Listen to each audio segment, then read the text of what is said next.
Welcome back to CIA Declassified. We are standing in the ruins of Europe, 1946. The smoke of World War II has barely cleared, but a new invisible curtain is falling. The Office of Policy Coordination, the early covert action arm of the agency, faced a terrifying intelligence vacuum behind Soviet lines. They needed men who knew the terrain, men who spoke the languages, and men who had already spent years fighting. Today, we peel back the layers of a policy that traded moral purity for geopolitical survival, exploring how the architects of the Third Reich became the foundation of the Cold War's secret front.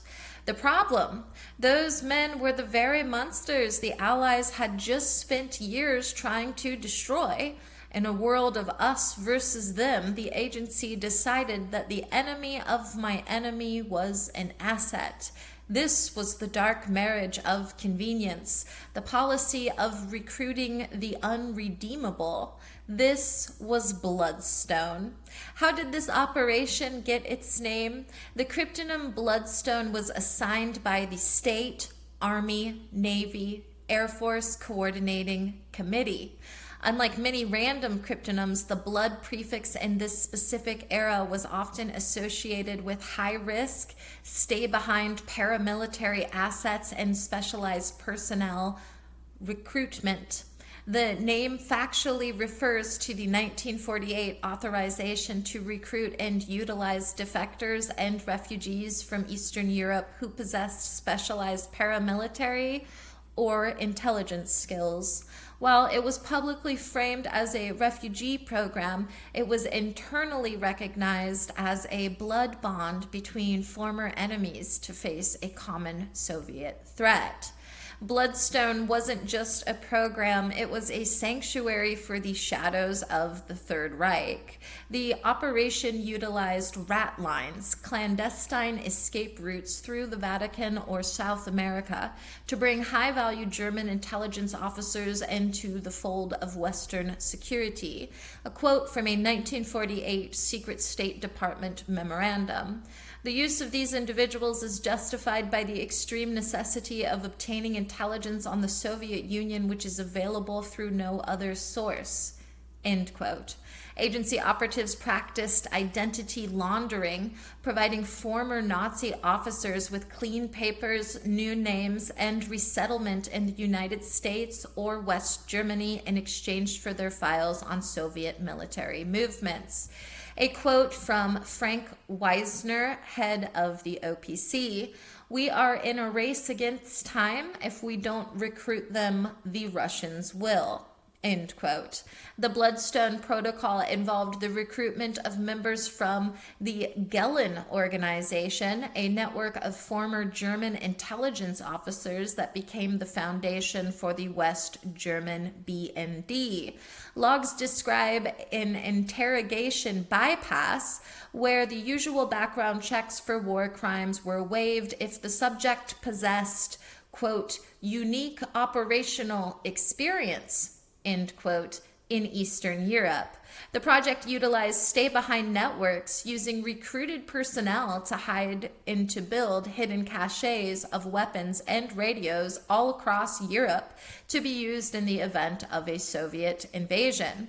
Documentation reveals the use of vetting panels in Munich that were intentionally staffed by officers who were instructed to overlook a recruit's SS affiliation in favor of their, quote, anti-communist zeal, end quote. The agency tracked the scientific aptitude of recruits to ensure that those involved in rocket or chemical research were funneled into separate programs, like Paperclip. Bloodstone assets were trained in psychological warfare using their experience in propaganda to create leaflets and radio broadcasts aimed at inciting rebellion in the Eastern Bloc. Logs confirm the use of safe house debriefings where former officers were kept in comfortable, secluded villas while their lifelong knowledge of the Soviet Red Army was transcribed into agency databases. The project developed cover stories for recruits, often placing them in innocuous positions within American universities or think tanks to mask their intelligence background. Records show that Bloodstone maintained a blacklist of recruits who were deemed too volatile but were kept on a retainer simply to prevent them from selling secrets to the Soviets.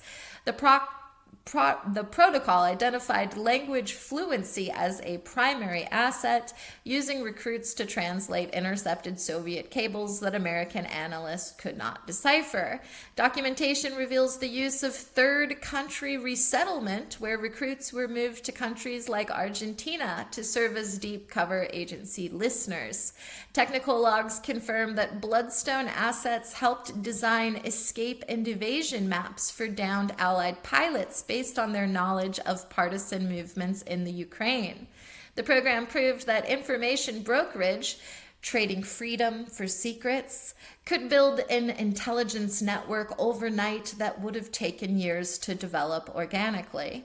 The agency used artificial nostalgia, encouraging recruits to form veteran associations which acted as fronts for continued intelligence gathering. Bloodstone utilized liaison officers who were specifically chosen for their ability to bond with former enemies over their shared hatred of Stalinism. Records prove that the agency studied the counterintelligence methods used by the Gestapo to detect Soviet moles within their own ranks. The project utilized clandestine infiltration teams, where recruits were parachuted back into Soviet territory to reconnect with anti-communist resistance groups. Documentation shows that Bloodstone tracked the political reliability of recruits by monitoring their private correspondence with families still in the East. The project employed microfilm exfiltration, where recruits taught agency operatives how to hide vast amounts of data in everyday objects. Records show the use of front companies in Switzerland to pay the salaries of Bloodstone recruits without leaving a direct paper trail to Washington. The agency used strategic pardons, where war crimes investigations were quietly closed by the Department of Justice at the request of the agency. Operational files describe shadow advisors, where former German colonels provided tactical advice to American commanders during the Berlin airlift. The agency tracked ideological rigidity to ensure that recruits had fully transitioned their loyalty from the Reich to the Western Alliance. Bloodstone logs describe the Gehlen legacy, the long-term impact of integrating Nazi intelligence structures into the burgeoning NATO intelligence framework. A quote from a declassified 1952 OPC summary: "While the moral cost of Bloodstone was high, the operational dividends were indispensable to the security of the United States." End quote. The program utilized covert funding pipelines, using seized access gold to fund the initial stages of the recruitment operations. Operation Bloodstone was explicitly coordinated with the State Department and the military through the SANACC 395 series of documents. Recruits included Gustav Hilger, a former Nazi diplomat who became a key advisor to the U.S. government on Soviet affairs. A quote from a 1948 CIA director, Roscoe Hillenkotter, I might be saying his last name wrong, Hillenkoetter. "We are hiring professional anti-communists whose past associations, however regrettable, are eclipsed by their current utility." End quote. The agency used Operation Mockingbird channels to ensure the domestic press didn't scrutinize the background of newly arrived Eastern European consultants. The Intelligence Oversight Board later identified Bloodstone as a program where war crime records were deliberately suppressed from the INS. The program directly utilized the expertise of the Abwehr, ABWEHR, military intelligence veterans to map Soviet railway vulnerabilities. Funds were funneled through the National Committee for a Free Europe to pay many of these assets under the guise of charitable grants. A quote from a declassified CIA memo dated 1949. The individual's Nazi record is irrelevant so long as his current output is 100% focused on Soviet penetration. End quote. Some recruits were used as instructional staff at the agency's secret training facilities at Camp Perry. Documentation shows the agency assisted Bloodstone recruits in purchasing real estate in suburban Virginia to keep them close to headquarters. The Gehlen organization, supported by Bloodstone, remained the primary source of U.S. intelligence on the ground in East Germany for over a decade. Assets were provided with specialized radios like the RS-1S phone to communicate with their handlers while operating in deep cover. Historical records confirm that some Bloodstone recruits were former members of the Einsatzgruppen Mobile Killing Units. I'm going to spell it out. Einsatzgruppen. But however you say it, it's a mobile killing unit, okay? A quote from a declassified State Department cable: "Speed is the primary factor. Screen them for Soviet double agents, not for ideological purity." End quote. The project utilized Project Artichoke techniques to polygraph recruits to ensure they weren't Soviet plants. Many Bloodstone recruits were vital in establishing the Radio-Free Europe broadcasting protocols. The program provided medical care and pensions for recruits' families to ensure long-term loyalty and silence. The Office of Policy Coordination kept a secret ledger specifically for the extraterritorial expenses of these recruits. Records show that some recruits were secretly returned to Europe under diplomatic cover to act as spotters for new defectors.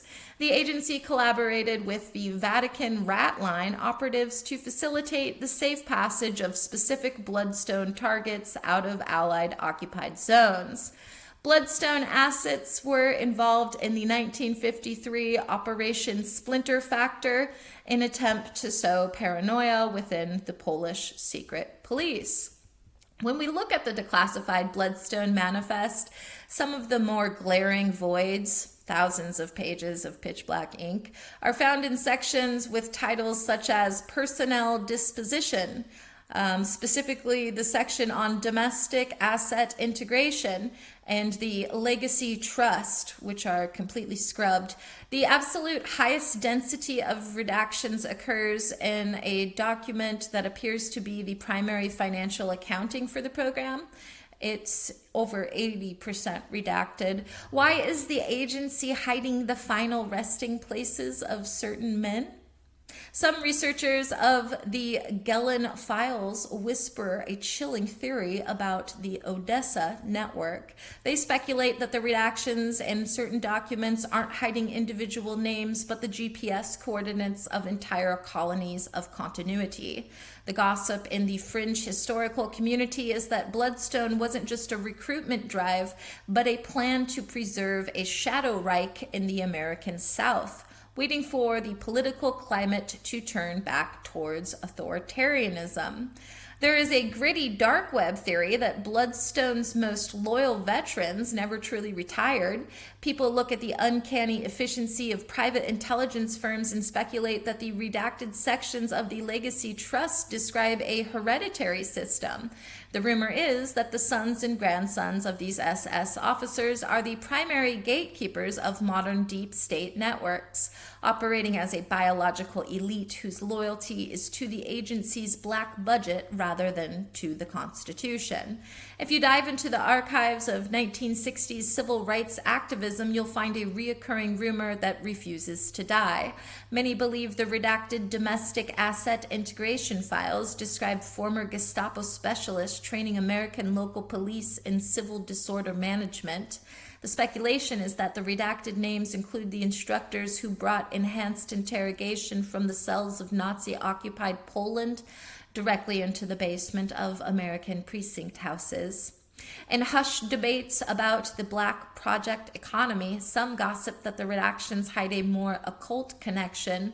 Speculators believe that some Bloodstone recruits brought not just intelligence, but stolen cultural artifacts and esoteric tech.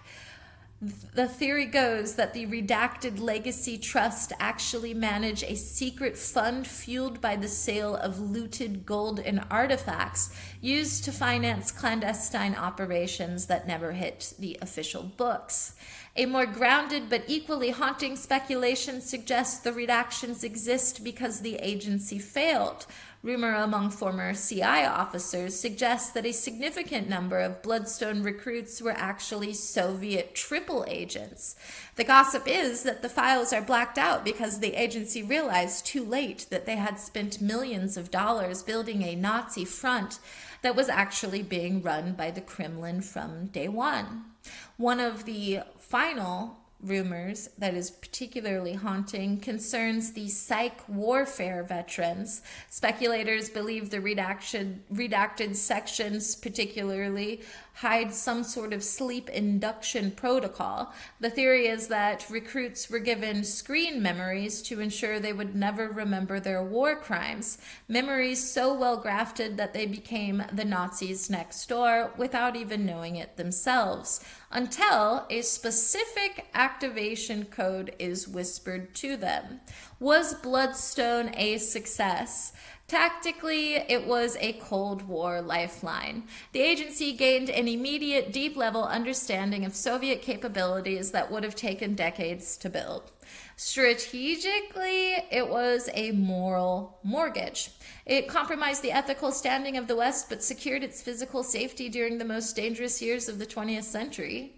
The project was a success because it recognized that intelligence is often a dirty business that requires dirty hands.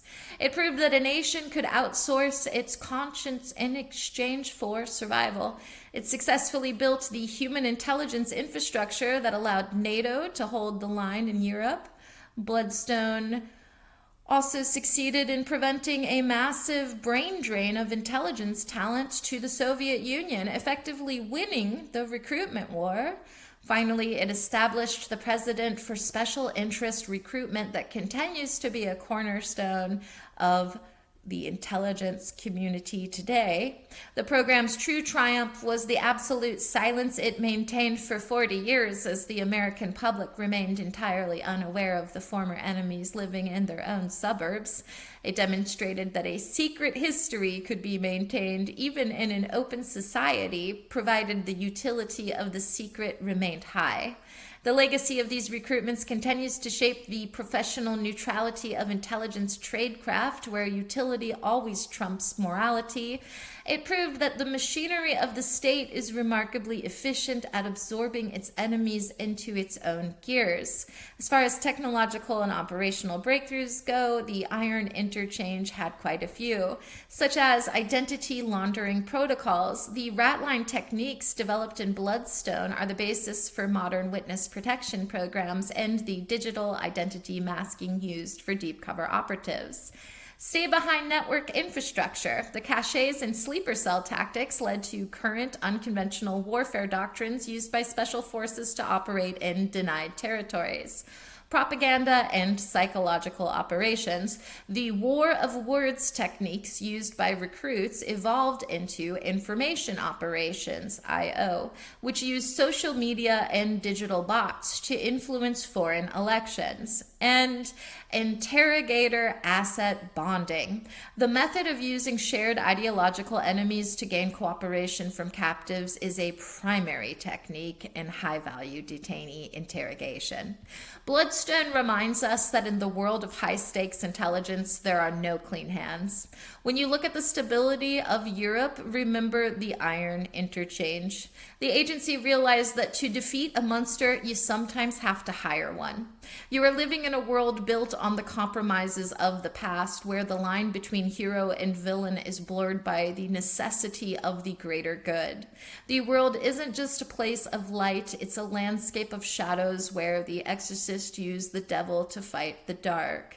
Every time you hear a story about a deep state in 2026, Ask yourself, is this a new conspiracy or is it an old inheritance? The train has left the station, but the passengers never truly go away.